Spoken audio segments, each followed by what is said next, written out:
Welcome back, folks. Welcome to the Bet Online Salute to Troy show. It's your boy Coach Rowe. I'm back. This time, New Year. Happy New Year, everybody. I'm with the man of the hour, Ryan Daru, Mr. LAFB himself. Unfortunately, you see with different face here. Phil decided to go in a different direction. We wish him the best. All is well. But Salute to Troy has to keep moving forward, and that's what we're going to do. So we got Ryan Daru stepping in. I'm kind of like Stephen A. Smith when they lost Max Kellerman, but hopefully it's a lot better. No Michael Irvin takes. So yes, no Michael Irvin takes. Starting it off, man. We lost a great. We lost a great in the Trojan family. We lost Anthony Davis. Sorry, not Anthony Davis. Charles White. I apologize. Just so many great running backs. We lost Charles White. I actually had the opportunity to meet him my freshman year.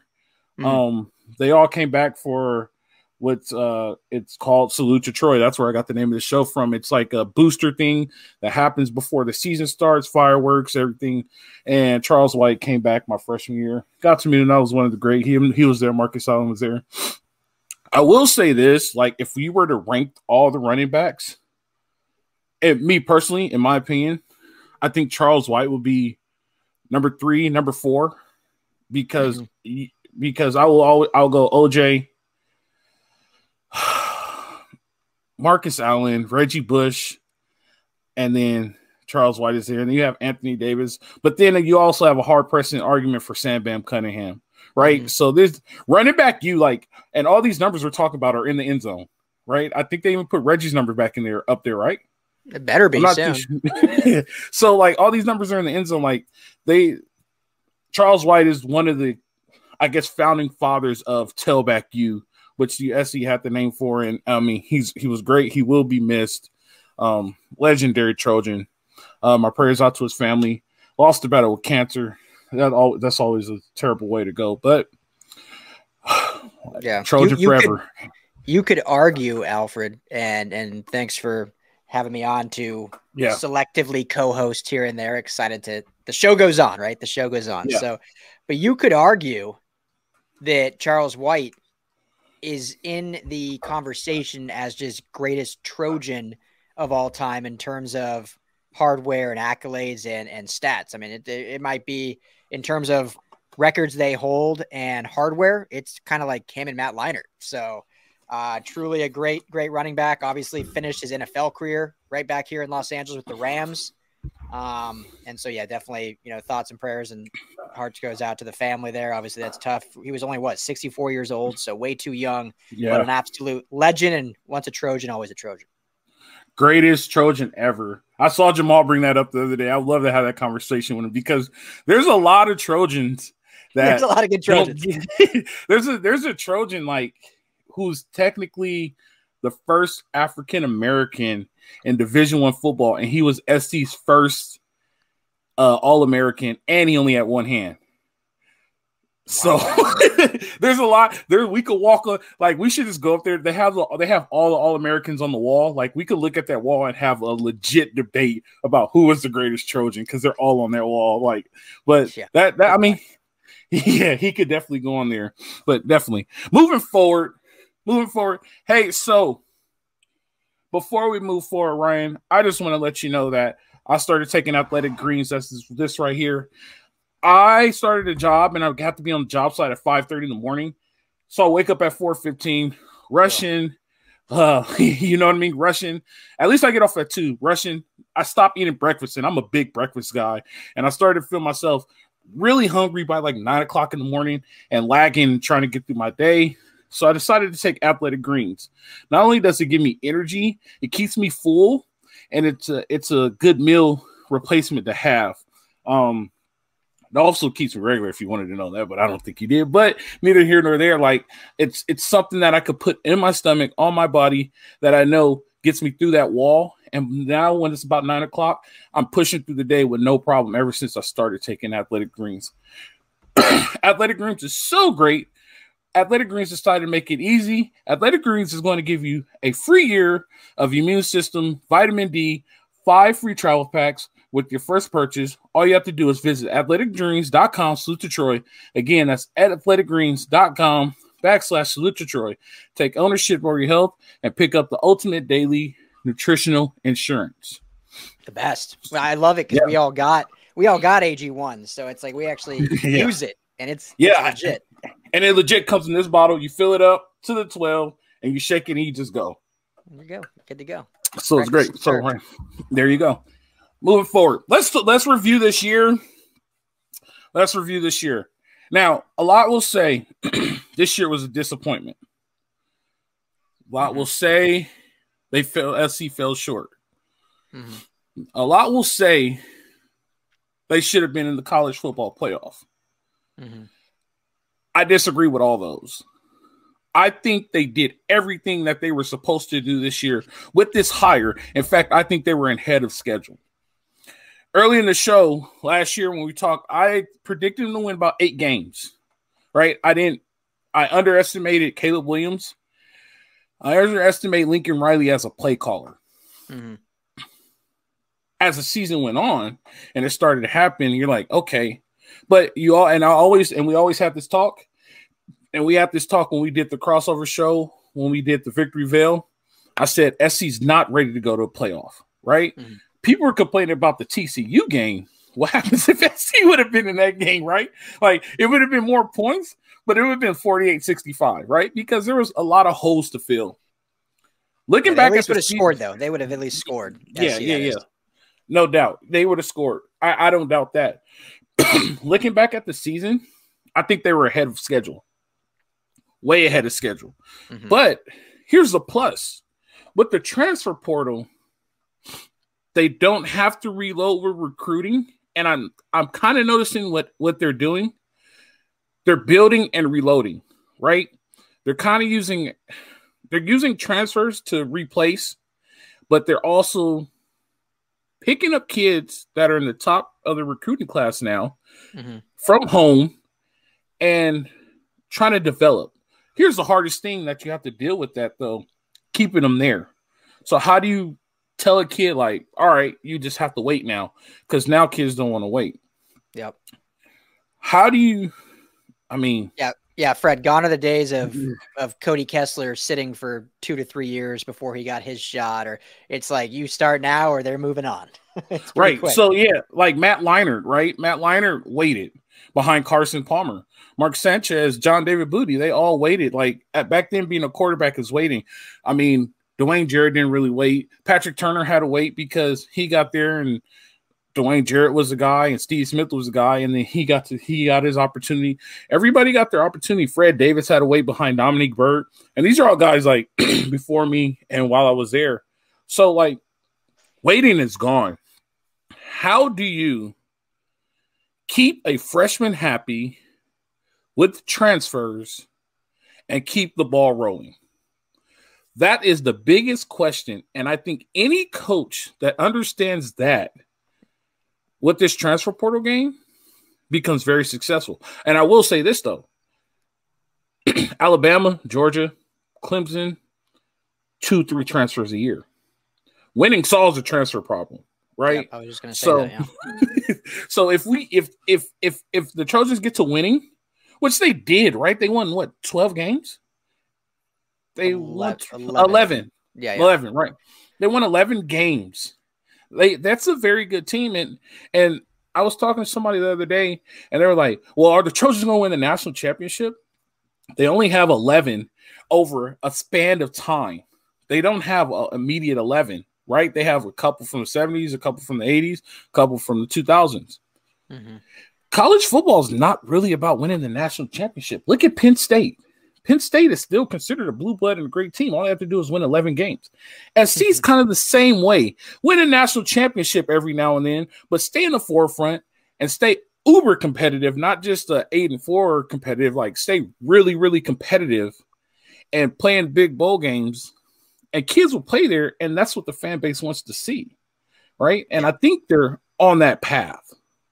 Yeah, I mean, I think that the standard has to be, I mean, I didn't go to SC. I don't know if anyone knows that, but so people that went there, and maybe yourself included, would disagree. But I would say I went there. Look, oh, that's me. Yes, sir. I know, it's a great picture. SC was just at Poly today recruiting. I don't know if you saw that, but they were just at Poly today. They were the recruiting visit, yeah. But I think the standard, the bare minimum standard is competing for. Now it's going to be Big Ten, but competing for conference titles every year. Like they should be in the conversation in the final week of the season of playing in that conference championship. That's the bare minimum. And then after that, they should be in the conversation for the playoff. Now that it's 12 teams, they especially should be in it. But I think it's unrealistic to say they should win it every year. They should be competing for it every year. And everyone needs to understand that just like, Alabama hasn't won it now for a few years, and Clemson had a nice run, but they haven't been in it now for a few years. And LSU had a win, and then they dropped to 6-6 the following year. And it's Georgia's won 2 straight. We'll see how long they can withstand this dynasty now they've created. So I think as long as SC's in that conference championship game or talks every single year, then that's what Lincoln Riley's brought. But then obviously during his tenure, for him to go down as one of the greatest ever, they're going to have to win one. That's going to have to happen. But, there's still time to do that. And to go back really quick before going back to you, Alfred, for me, just going back to how you said about the season and how some would say disappointing and you think it's ahead of schedule, I completely agree with you. The only thing that felt disappointing about the season at all to me was losing to Tulane in the Cotton Bowl. I think if they had won that game and got a New Year's Six win, way ahead of schedule, because no one expected a New Year's Six bowl game in year one. But after what they went through and what they did, and then being up 15 points and losing in the final 4.5 minutes to Tulane, that's where it was like, But that's at a microscope. At a macro level, they're ahead of schedule still. Right. No, 100%. And that was one of the issues that they struggled with the year prior. Like they couldn't finish games and they can't, you know what I mean? Like that was one of the issues with the defense. Relaying into that, but before we get in that, Ryan, I want to tell you something. My cousin had another betting website. They locked him out. I sent them to bet online. They locked him out. Couldn't get it. His money is still in there and everything. I sent them to bet online, gave him the promo code BELIEVE. And this was about a couple of weeks ago, gave him promo code BELIEVE. He's now on bet online and he got the match. So he put his money in, got the 50% match on the welcome bonus. He's actually been doing good, and he's still using the 50% match money because he's been winning a little bit. So if you want that same opportunity, go to betonline, betonline.ag, put the promo code in BELIEVE, that's BELAVE, and you get 50%. So, yep, a lot of good things are happening. And it's playoff time, so don't put your money on the Cowboys. No. Play some parlays. That's what I stick to, the parlays. Low money, high rewards. There you go. So there's an issue with the defense. And I remember Christmas. I remember early. I was actually looking for the text today so I could actually read it. You was like, is this going to be another bashing of Grinch when this was early in the season when me and Phil were relentless on Grinch. And then I have a friend, and he also thought the same thing, right? He's like, you guys are just looking for every excuse, like not to to put Grinch on the hook. He finally watched the Tulane game. He watched the Pac-12 championship, watched the Pac-12 championship, right? He finally said, man, Grinch is not good. And my brother actually made a good point. He said, is it scheme or is it talent? And then after watching the Tulane game, I could kind of put a percentage on it. I will say a 60% talent, 40% scheme. Mm-hmm. There's still a close margin of scheme and talent. So now they're out getting a bunch of transfers, right? Yep. The kid from Oklahoma State, I like him. It's a big one. The kid from Georgia Southern, he has potential to be really good. That's a diamond in the rough, right? They got the kid from Texas A&M. Yep. I don't think he's that great. No? Looking at him, I don't. He's not. What do you not like about him? Just like the fit? He's not very explosive. Okay. He's not very explosive. And I don't, and I should say this. and this is just from coaching, when you're not playing explosive, is it because you don't know the defense or you just don't have it? So I'm assuming that he was a little bit confused because he's kind of playing like stutters, like he's jittering, like he's not going, you know what I mean? So it's one of those things. So if that's it and he becomes very explosive, he could become really good. But from what I see, like film-wise, he's just a big body. Now, if you put him in the middle and use him like an Armstead, like they did at Oregon, or like what's my man who plays at in Indianapolis, the big guy, it's Armstead, right? Buckner, DeForest Buckner. Yeah, if you use him like that, both are from Oregon, so yeah, like a 3-tech type where you're a middle guy. I don't think he's explosive enough to be an in rusher type guy. Now, if you just want like a big body in the middle, I can understand why. But right now, 2 out of the 3 guys that they got that I've actually watched, those dudes are going to be good at linebacker. Those dudes are going to be really good. Well, Alfred, I've talked about it a bunch, that the biggest thing in this defense, like we all thought Grinch was going to be retained at least this year. And the biggest thing you need in this defense, like it or love it, you got to have athletic linebackers. And love Shane Lee, great dude, he's old school linebacker, but he's not a fit in this system, and he's coming back. So obviously we'll see what that means. And that's why Gentry, for all his faults, fit fairly well because he was lengthy, he was athletic, he could kind of cover guys, he could play that QB spy. Well, now this Jamil Muhammad, this Mason Cobb, these 2 backers they got, super athletic. They're almost like Kenneth Murray types that they had back in Oklahoma days. And so I'm not saying it's going to turn this defense into a top 25 unit or something, but it definitely is going to help in some of their biggest deficiencies. And they can, Mason Cobb can tackle, which is a big thing too. This defense was pretty poor at last year. So it definitely will help for sure. We'll see how much. See, and so I disagree. I think if Mason Cobb and I'm terrible with names. Listen to my man from Georgia State. Jamil Muhammad. If Mason Cobb and Jamil Muhammad could play as one unit and they go and get about 2 more guys on the interior, you got a very good defense.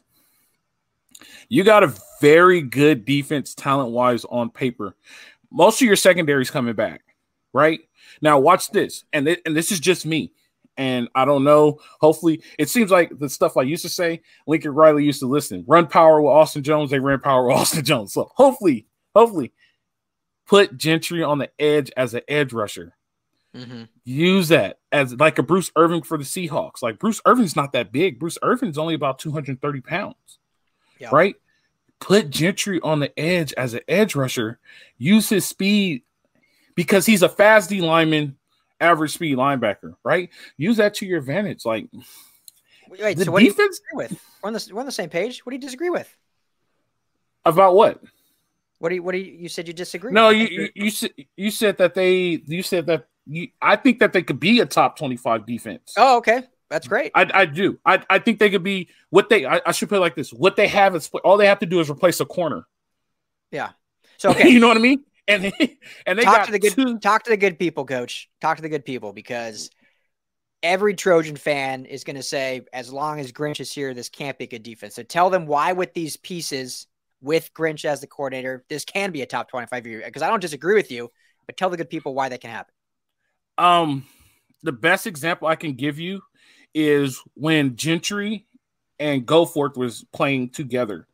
When Gentry and Goforth played together, the defense was excelling, right? Because it's like the conversation we had with Bobby Wagner going to the Rams. And I was like, it's not a good pickup because he has to play pass coverage in Raheem Morris's defense. And then, like, if it was just a run stop guy, it's perfect. This isn't a run stop league anymore. You need guys that could run, but guys that could also tackle. The issue was that they didn't have a guy that could run and tackle. They had Goforth, but Goforth got hurt. And you saw the decline. You saw the incline in the defense when Goforth and Gentry played together. And then once Goforth got hurt, you saw the decline. And that's just because personnel-wise, you need the smaller linebacker that everybody's going to that could also play pass coverage and can tackle. The secondary is amazing, right? I don't know if they're opportunistic or if they're just in the right place, or those dudes are all good, right? So all you're doing is replacing one corner from a secondary that had 13 picks or something like that last year, led the conference in picks. Mm-hmm. That's great. Like, now all you have to do is replace up front, and that's your biggest issue. And here's the thing about up front: a lot of the guys that played are coming back. They're only losing 2 guys, and they had a lot. They started playing a lot of guys, and Figueroa was okay. He wasn't, a world beater. Tupou was the guy, right? And I wish him the best of luck in the NFL, but most of those guys are coming back. So you got a lot of guys that, here's the best thing, and this is what I said about Caleb Williams and Lincoln Riley coming to USC. They know the terminology. You only have to teach it to 2 new people. Hopefully they have a young corner in the system already that's just going to jump in and play, right? You're teaching 2 people. Go ahead. Everyone forgets Damani Jackson, 5-star recruit, modern day, is going to be a sophomore now. He should be getting some looks, right? I mean, there's a guy that one of the highest recruited corners in the country, decommitted from SC, and then when Lincoln came to town, recommitted up and got a little bit of playing time last year, but obviously I think he'll have a pretty big role next year as a sophomore. Right. So he already knows the terminology. They didn't do a bad job. They were the #1 recruiting class in the transfer portal. Right. So they didn't do a bad job. They went and got the pieces that they needed to go get. If the front plays like they played last year, the defense is good. Now, like I said, it's 60-40, right? And some of the scheme is questionable. And like I said the other day, like with the Vikings, there was a tight end on the line of scrimmage, and the Vikings had a 5-man box. And all of a sudden you see Saquon Barkley running around the corner. Mm-hmm. That's the issue when it starts coming to scheme, or when you start having guys. We talked about it like last time. When you start having guys, like, you have to start matching stuff, and they don't play the flats, and they leave the curls wide open. If you don't believe me, ask Utah's tight end, who's probably going to be a 2nd-round draft pick because of one game against USC, right?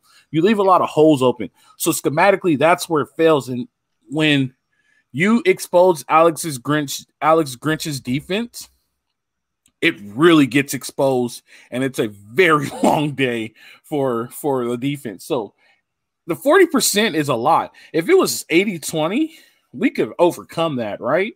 But there's some things that you can't overcome in his defense, and he gets exposed. And when he gets exposed, it leads to Utah. It leads to Tulane. You know what I mean? It leads to those games where you should win, but you can't fix it in enough time. So you end up getting a lot of points and giving up a bunch of yards and blowing a 15-point lead. Yeah. I mean, and Tulane, now that the dust is settled a little bit and I've been able to look back, and I'm not saying Grinch deserves praise or anything like that, but when you look back, like, guys just weren't making plays at the end of the day. I mean, you're playing no disrespect to Tulane, but I mean, their running backs breaking 15 tackles every time he touches the ball. They do a simple 8-yard slant and it goes for 80 yards because there's 2 missed tackles on the guy. So yes, and I'm agreeing with you. I agree 100%. The scheme can be exposed, and kudos to Tulane for calling the right plays.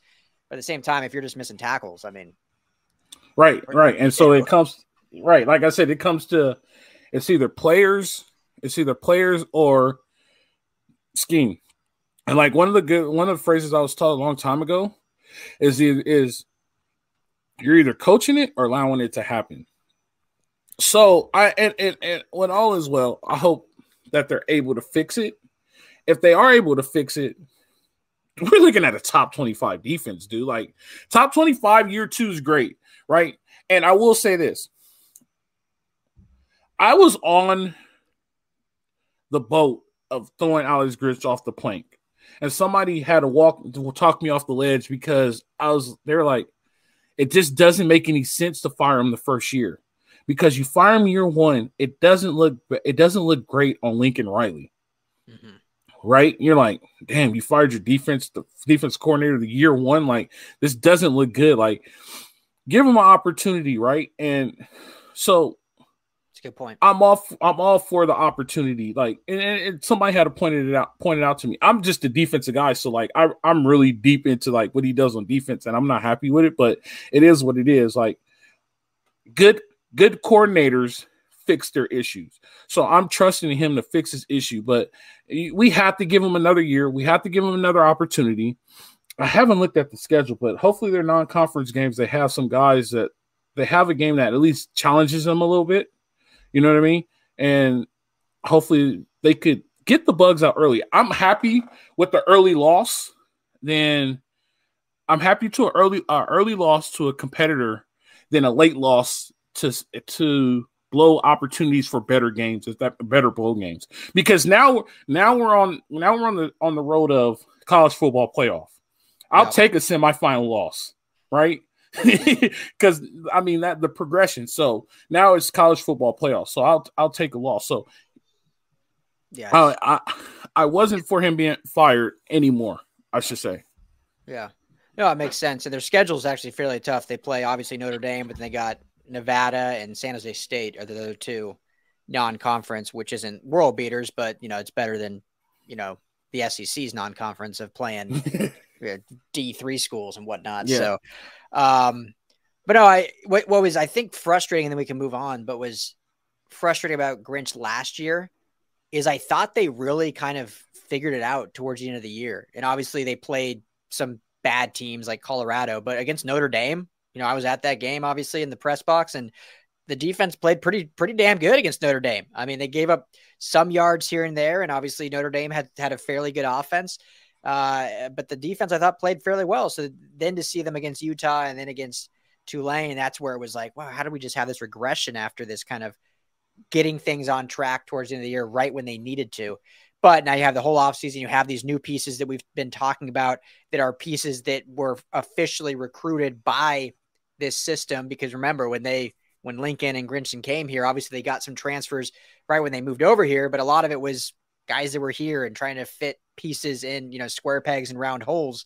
And so now I think we'll see, hopefully, that that difference in having the full off season together and also bringing guys in that you really want that fit. So, I'm here for it because Grinch is here. So let's not, everyone out there that wants to bah humbug and be upset about it. It is what it is. Let's make the best of it and see if we can get this unit to top 25, like you said. Right. You can only control what you control. And like I said, it looks like they're putting the right pieces. And the linebacker, believe it or not, the linebacker was the missing piece. The linebacker was the issue. And they went and got two guys. You know what I mean? They got a Big 12 guy to play in his defense, which he probably understands very well. And they went and got a Georgia State guy. But just looking at him, the dude could move. Who he reminds me of? He reminds me of Khalil Mack. I see a lot of Khalil Mack and Muhammad. So hopefully we could get that and make it happen. But yeah, like you said, let's roll. Like, he's our guy. Nothing you can do about it. It's kind of like this. He's our quarterback. Let's go. Let's do it. So we can't fire him. We got to go through a season. Let's get through spring. And the goal should be college football playoff this year. You know what I mean? Yeah. No, absolutely. So, and Jamal, my co-host, and obviously know him, he said this when we were talking on one of our last shows. I thought it was a good point that when you have a coach like Lincoln Riley that is based, he's running the show, right? He's making $12 million a year. He is the face of USC, not just sports, but athletics. Let's be honest. He runs it. Mike Bohn's the AD, technically his boss, but Lincoln Riley's the head honcho. So Mike Bohn probably has, over Lincoln Riley's tenure, whether it's 5 years, 6 years, 10 years, like 2 to 3 real times where he can go in and kind of play boss and say, hey, you need to do this. And doing it in year one about your defensive coordinator was probably not the right time to use that card. Save that for later down the line when he's been here longer. So I thought that was an interesting point as well. And I think a lot of the gripes right now are just porch barking. You know what I mean? Like dogs barking on the porch. Like they're happy to see the success, but they want everything to be so perfect right now with USC that it can't be perfect right now. Like, and you have to understand that. Like guys, we were a 4-win team last year. We're now 11-win team. Well, not even just not even just a 4-win team last year, but essentially a dumpster fire for a decade outside of that one Rose Bowl win that Helton kind of pulled out of his ass. So really just a bad program for 10 years. And to go from a bad program for 10 years to back essentially the final week of the season being in the college football playoff. To me, it's remarkable still. Right. And we understand the dumpster fire was not SC's fault. but we won't get in that. That's a Slack conversation for a Saturday afternoon. But yeah, definitely moving forward. So number 13 comes back. The last person to ever do it was Archie Griffin. Back to back. Does 13 win another Heisman? Oh man, so hard to do. But I think, let me say this. I think we haven't even yet seen the best Caleb Williams. So whether he statistically does more to win a Heisman or someone else has like a phenomenal turnaround, but I think he can get even better than what he did this year, which is impressive. So I think he can. I'll say yes. I think we can see another Heisman out of Caleb back to back. And it's very possible, and I don't disagree at all. Do you know what Caleb Williams' biggest flaw is? Pocket presence? He's too smart. Too smart. Okay. He knows this offense inside and out. And so there's times where he's not happy with the play call and he thinks he knows better. That's going to be his biggest flaw. And I think this year being his last year, we're not going to sugarcoat it. This is his last year at USC. This year being his last year, I feel like there will be some play call changes that Lincoln doesn't make or does not approve. Or I should say this. I recant that statement. Lincoln does give him the ability to audible, but I think he's going to audible to where he's still a kid. So I know what's better. I want to audible to this because I like this, and it's going to cost her. He'll have more turnovers this year than he did last year, but he'll still be amazing because he's going to show that he knows what he's doing. And it's not a bad thing. It's one of those things you're just way advancing your game, but you got to understand that these defensive coordinators have been doing it longer than you. So you're smarter than a college player, but you're not smarter than a DC. Right. So there's something they're showing, just because they're showing you that doesn't mean that's what it's going to be. Yep. It's not going to take the fact that he's probably going to be the top quarterback taken. It's not going to take the fact that we're going to have to fight everybody comparing him to Patrick Mahomes, which we will not do on the show. I don't compare players. I will say he reminds me of, he does have some remnants of Patrick Mahomes. He reminds me of Patrick Mahomes, but Caleb Williams is Caleb Williams. He does not have to live up to Patrick Mahomes type. I'm not going to do that to that kid. I'm not a fan of that, and I don't think it's fair. But he will be the number one quarterback taken next year. He will play out of his mind.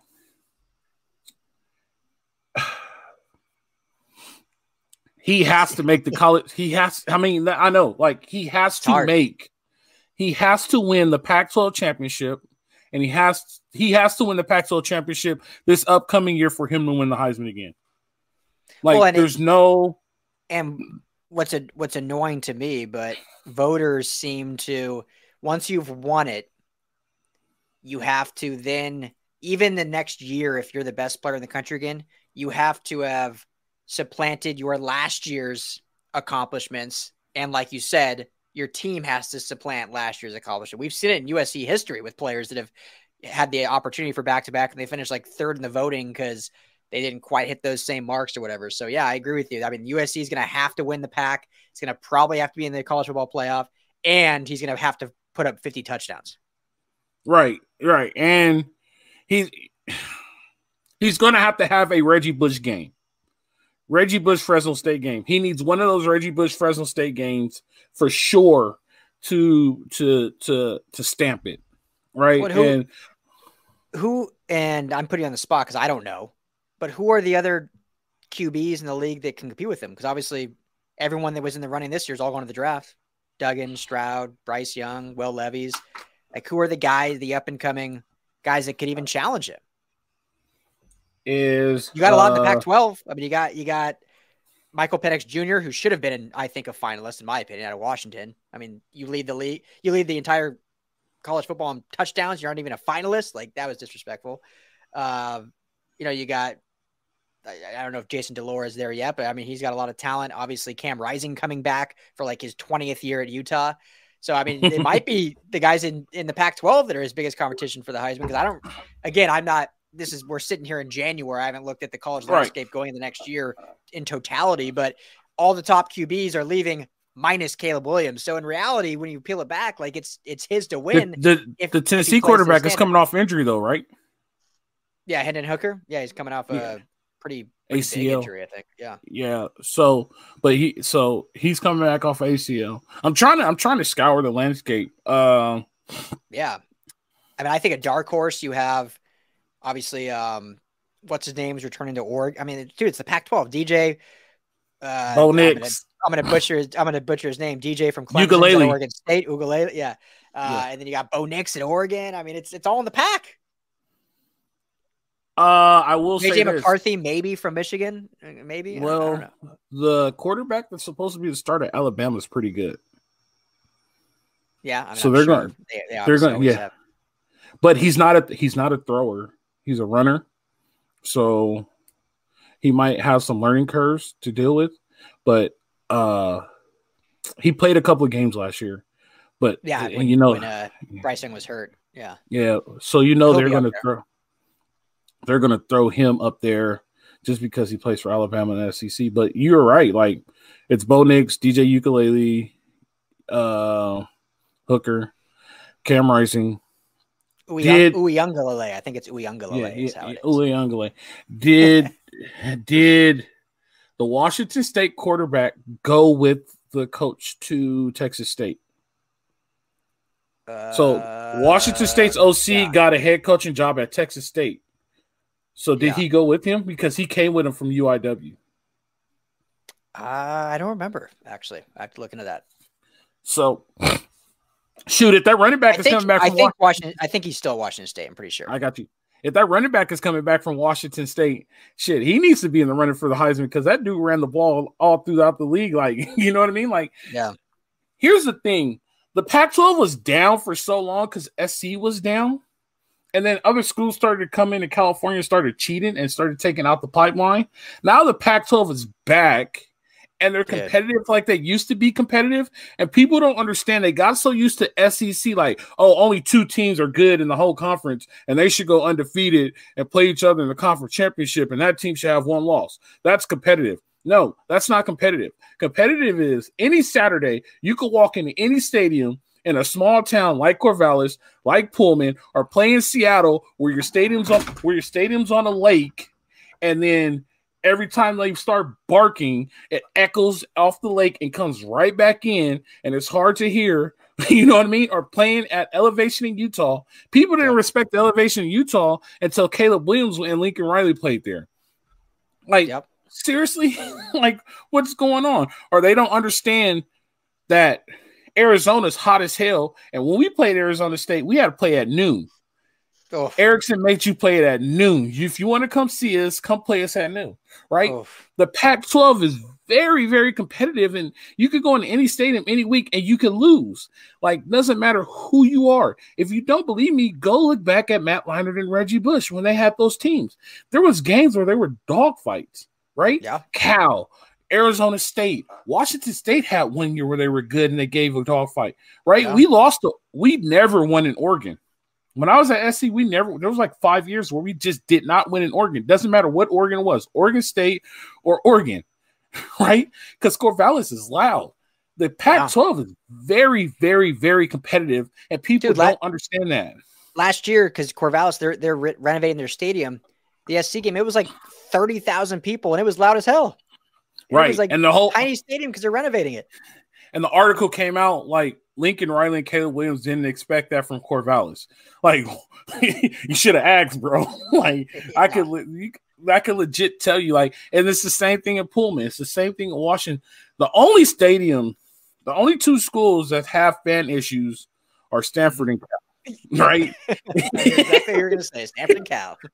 Sorry, Jamal. But regardless of that, like,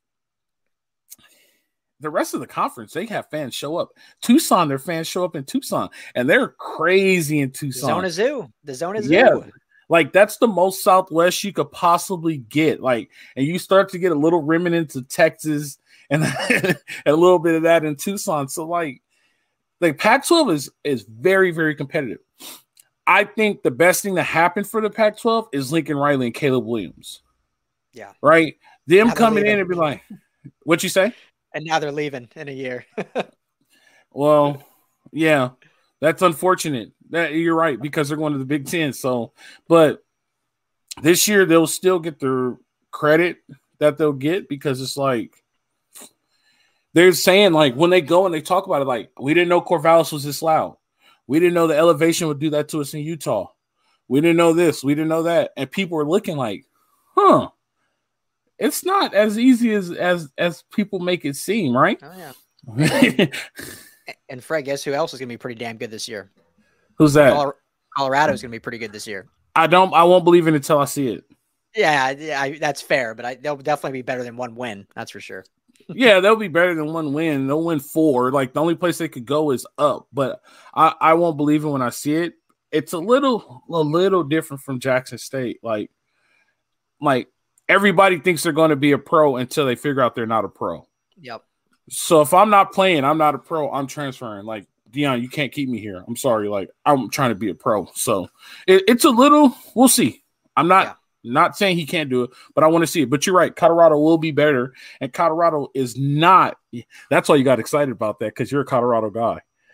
I'm not a fan, though. I mean, but we got Colorado at the Collar this year, so it'll be fun. We got Deion in LA. We got prime time in LA this year. You might get a Michael Irvin appearance. I think we'll get a lot of appearances at that game. That should be celebrity. Yeah. I mean, every game's got celebrities, but that one will be celebrities galore.